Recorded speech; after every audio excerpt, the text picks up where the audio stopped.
Let's talk about prangkisa. Linawin ho natin yung prangkisa na yan. Kasi ang ulit-ulit nilang sinasabi yung mga paglabag. Ito, inisa-isa ni itong ating abogado na franchise law expert na abogado rin po ng SMNI. Yun ho ang kinuha nila. Ipinaliwanag ng isa sa mga abogado ng SMNI na isa ring franchise law expert kung bakit walang paglabag sa prangkisa ang network. Bakit nga ba? Nagtataka naman ito kung bakit hindi pinakikinggan ng kamera ang kanyang mga paliwanag. Sige nga. Si MJ Mondihar sa report. Boss Dada, feeling ko, panoorin nyo yung interview ni Boss Dada, feeling ko bagay ka dyan sa SMNI. Gusto ko mag-Amerikana ka, Pag ikaw naging SMNI host, kailangan naka-Amerikana ka. Hindi pwedeng nakasando ka, o naka-t-shirt lang, ha? Kailangan naka-Amerikana ka, ha? Sa isang panayam, ipinaliwanag ng franchise law expert na si Attorney Rolex Suplico kung bakit walang violation sa prangkisa ang SMNI. O, bakit nga ba? Si Suplico ay bahagi ng defense panel na network sa pagdinig ng House Committee on Legislative Franchises. Una, sa ipinaliwanag ni Suplico, ang bintang ng violation sa change of ownership o sino yung may controlling interest sa network, na kung may pagbabago man, ay dapat raw ipaalam sa Kamara. Ang tinutukoy nila, yung pagpapalit po ng Phoebos Holdings Capital Inc. Na pumasok po at 46%. Now, sa batas po at sa jurisprudence ng Korte Suprema, pag sinabi niyong controlling interest, ito po'y 50% plus. Ayun. Yan yung paulit-ulit na hindi naiintindihan ng iba. Kasi pinipilit nila, violation daw yung pagpasok nitong isang kumpanya na humawak sa SMNI. Okay? Ang hindi nila nakikita doon, yung sinasabi na majority o yung controlling, 46% lang ang pinasok ng kumpanya na yon. Dapat 50 plus kasi nga majority. Mathematics lang, hindi nyo pa alam, kayong mga mambabatas talaga kayo. Paano kayo nakagraduate? Sa bagay, hindi nga nila alam yung utos ng ating batas eh. Ano ba utos ng ating batas? Na isa lang dapat ang iyong asawa. Yung isa nila, nadadagdagan ng 2, minsan nagiging 3. Hindi sila marunong magbilang. Iba ho ang 46%. I-compare mo sa 50%. Siyempre, alayo naman ng 46 sa 50. Alam mo yan ang bagay na hindi nyo malulusutan. Ako nakita ko na to eh. Nakita ko na ito na matalino ho itong pamunuan ng SMNI. Hindi ho simpleng bumanat si Kibuloy. Sa totoo lang. Kasi eto to handle a church with so many people, I'm not saying that he is spiritual. I'm not saying that he is holy. I'm not saying he is right.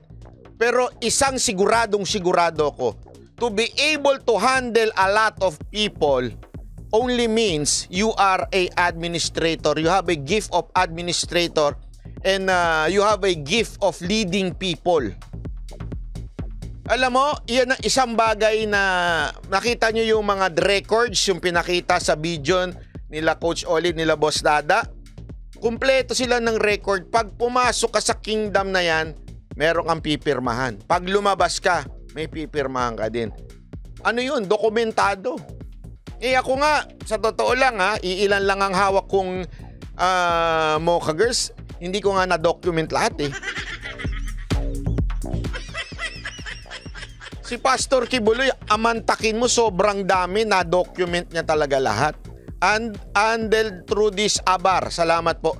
Kaya nga ang lakas ng loob niya na dalin sa korte yung mga kaso sa kanya. Kasi nga po, organisado sila. Organisado ho sila kung kailan pumasok yung mga nag-a-accuse sa kanya at kung kailan lumabas. May pirma. May release order. Dinaig pa ang gobyerno. Hindi ito, walang biro ito. Maniwala ako kay Sangi, kaya nga sabi ko, itong tao na to parang pwedeng maging mayor o pwede. Kasi magaling siya sa organization eh. Mahirap yan. Mahirap yan. Maniwala ako kayo sa akin. Ako nga, mag-organize lang ng trip. Kunwari may Europe trip kami, US trip. para lang i-organize ko lahat ng ticket, i-organize ko lahat ng kung saan mag-check-in, kung saan ang kontrata. Hirap na ako, ilan lang yun. Ito, na-organize niya through delegating well yung mga bagay-bagay. So sa tingin ninyo, hindi niya magagawang kung sakasakali man na organisado ang pag-ayos ng SMNI? Ayan, nabutasan tuloy ito mga mambabatas, kaya lang hindi tinatanggap ng mga congressman yung dahilan nito ni attorney. Kahit sobrang obvious na. Plus, mayroong 46% na stocks o higit 300 million pesos na investment ang Phoebus Holdings Capital Incorporated o PHCI sa SMNI na tinutukoy ni Attorney Suplico, habang 53% stocks o nasa 347 million pesos na investment naman ang investment ng Kingdom of Jesus Christ o KOJC na siyang major stockholder ng SMNI. pag 46%, walang controlling interest. Therefore, there is no need to secure the prior approval of Congress. Yun kasi yung pinagpipilitan eh. Bakit daw nagpalit ng ownership nang hindi man lang sinabihan ng Congress since sila yung nagbibigay ng franchise? There was no, hindi nga controlling eh. Meaning, ang may-ari pa rin KOJC pa rin. Yun ang pinagsasabi. Sinagot rin ni Attorney Suplico ang issue ng red tagging na siyang inaakusa na mga makakaliwang witness ng Committee on Franchise. Pati na ang issue ng fake news matapos tanungin ng isa sa mga program host ng SMNI na si Jeffrey K. Eric Celis kung totoo bang 1.8 billion pesos ang travel funds ng Office of the Speaker sa taong 2023. Pag titingnan mo yung batas, nakalagay doon, deliberate, no? Or willful. Wala namang willful o deliberate doon eh. In fact, in so many instances, including sa harapan po ng Committee on Legislative Franchises, si K. Eric Celis po ay humingi ng paumanhin. No? Siya po yung humingi po ng sorry po siya sa harapan ng committee. Ang tao nagsusorry ay wala pong deliberate doon. At kung ito naman po ang patakaran natin na lahat na pagkakamali, isasara natin ng stasyon, aba, wala na hong matitirang stasyon sa buong Republika ng Pilipinas. Correct. Sa dami-dami ng pagkakamali ng mga ibang istasyon, sa dami eto, isa lang naman yung talagang idinidiin nila yung sinabi ni Ka Eric, which is nagtatanong pa siya. Hindi deliberate yun. Nagtatanong nga siya. Sige, sabihin na natin, kasi yan ang sinasabi nila, medyo malicious yung pagtatanong. Sabihin na natin, there is something wrong. Doon. Isang host lang naman yun. Pwede naman nilang idemanda yun ng solo. Bakit entire SMNI? O bakit yung mga nagpapakalat ng fake news sa ibang mga istasyon? Yung mga ini-interview nila? O di kaya yung mga host nila na may pagkabayas? Bakit hindi nila pinupuna? Ang dami-daming istasyon na ganyan. Don't tell me, SMNI lang. Huwag kayong gano'n. Halatang pinipili nyo lang, titirahin nyo eh. Kasi tao lamang tayo prone to err. Pinaliwanag rin ito ang ipinipilit na dispersal of ownership violation ng network. Batay sa franchise law ng SMNI o Republic Act 11253, required ang network na magbenta ng at least 30% ng outstanding stocks nito sa mamamayang Pilipino. At malinaw na walang required timeline dyan ang SMNI, lalo pat sa 2044 pa, mapapaso ang franchise nito. Ngayon, nagkamali bang Kongreso? Hindi ko po alam Kung nagkamali man sila, sa batas po yun eh. Bukas, ikaw naman na ikukulong. Attorney Rolex Suplico, bukas na bukas, ikaw na ipapatawag, ikaw na ngayon ang akusahan nila. Yari ka bukas. Alam mo naman dyan sa kamera may pagka-martial law dyan Di ba? May pagka-martial law dyan. Walang timetable po o timeline doon sa batas na 5 years. Ang prangkisa po ng SMNI na aprubahan lang po noong 2019. Eto, Rambo, sabi niya, Banat Bay, pakilinaw mo yung sinabi ni Ontiveros na tinanong daw niya sa SSS Department itong si alias Rene Cuno, wala daw record ng employee ni Pastor Kibuloy. Hindi naman siya empleyado. First time mo lang ba dito o nagtotroll ka lang? Kasi, sige nga, sigurado ko yung tunay na mga banateros kaya nyo sagutin. Sige na, kayo na lang sumagot. Kayo na lang sumagot dito sa taong nagtanong na to. Pakilinaw na lang sa kanya kasi mga 100 beses ko nang sinagot yan Paulit-ulit. Rambo, is this your first time? O nang totroll ka la para mapansin ka kasi kulang ka sa aruga? Ano ba talaga ang totoo? BB Hansen, salamat po ha. Thank you very much sa mga nagpapakulay sa Mendang. Maraming salamat po. Dahil po sa inyo, hindi po kami pumapayag sa imbitasyon ni Cash Janet. Ayan, sinagot na sa'yo.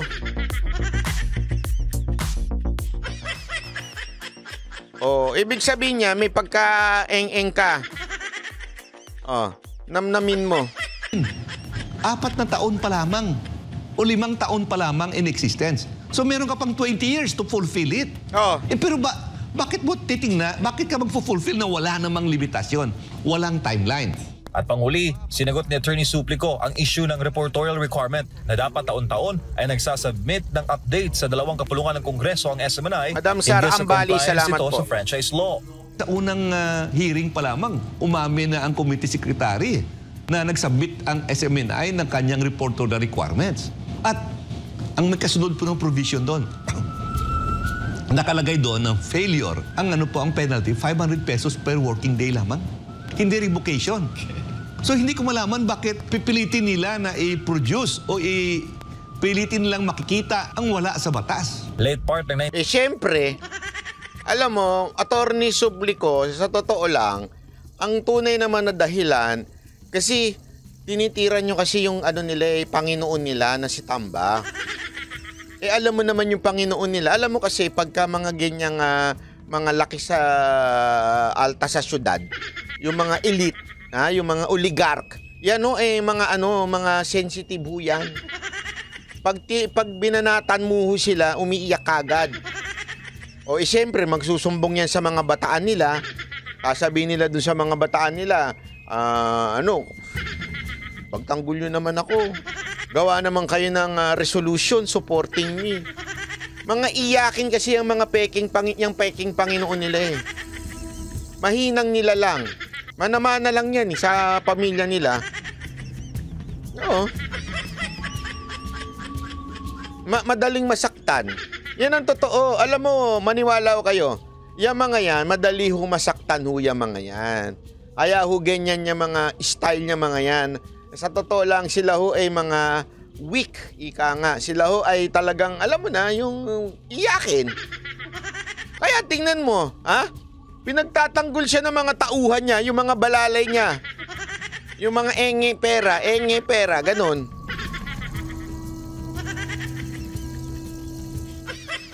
Alam mo ba, naalala ko dyan yung panahon ni Pangulong Duterte? Walang nagtatanggol kay Pangulong Duterte kung hindi yung mga vloggers Kasi yung iba, alam na ng mga kaibigan ni Pangulong Duterte na hindi niya kailangan ipagtanggol. Malakas na tao yan si Pangulong Duterte. Hindi niyo kailangan niyang pagtanggol. Pero dito, obvious, kailangan ipagtanggol. Nasaktan Ba't niyo kasi masyadong sinaktan? Hindi, masyado nyo kasing sinaktan. Yun talagang katotohanan dyan. Kaya itong mga congressman na ito, pikon na pikon. Siyempre, alam mo, sa mga ganyan, walang biro ito. Totoo ito, makinig kayo. Sa mga ganyan, ang dami nilang congressman. Ilan sila? 200, 300, di ba? 200 plus. Or I think, I'm not sure yung eksaktong bilang. Pero more than 200. Paano ka mapapansin nung peking Panginoon nila? Para mapapansin yung peking Panginoon nila, ipagtatanggol nila sa media para mapanood ng peking Panginoon nila. Tapos, pag nakita nung peking Panginoon, ay, pinagtatanggol ako ni ganito. Pwede na siya ngayon humingi ng kung ano mang gusto niyang hingin. 318. Sabi, hindi ako sure kung ganyan na eksakto. Nagigets ninyo? Siyempre, para ikaw mapansin, sa dami nga naman, 300 na mahigit na congressman. Para mapansin ka, kailangan medyo tagapagtanggol ang datingan mo. Diba? Kaya, intindihin nyo na lang. Kasi, lang naman yan. Alam nyo na, kailangan. Grabe naman ito. Banat bay, takbo po kayong BP ni Duterte. naman ganyan. Alam mo, eto isa pang na bring up ni Panelo doon sa huling pagtitipon nung Tuesday ay yung idea na Duterte. Eto, alam mo, nag-comment nga ako dun eh. Kasi ako talaga, honestly, in my own personal experience with President Rodrigo Roa Duterte, gusto ko man siyang tumakbo uli. Talagang alam kong maganda ang ginawa niya for 6 years. Talagang tunay na nagbago ang Pilipinas in 6 years. Isipin mo, in that 6 years, naging proud ang mga Pilipino, especially the OFW. Naging proud po sila. Naging proud po sila na Pilipino sila nung panahon ni PRRD. Diba? As kay Christian Music Channel, salamat po. Jayan, Nene, salamat po.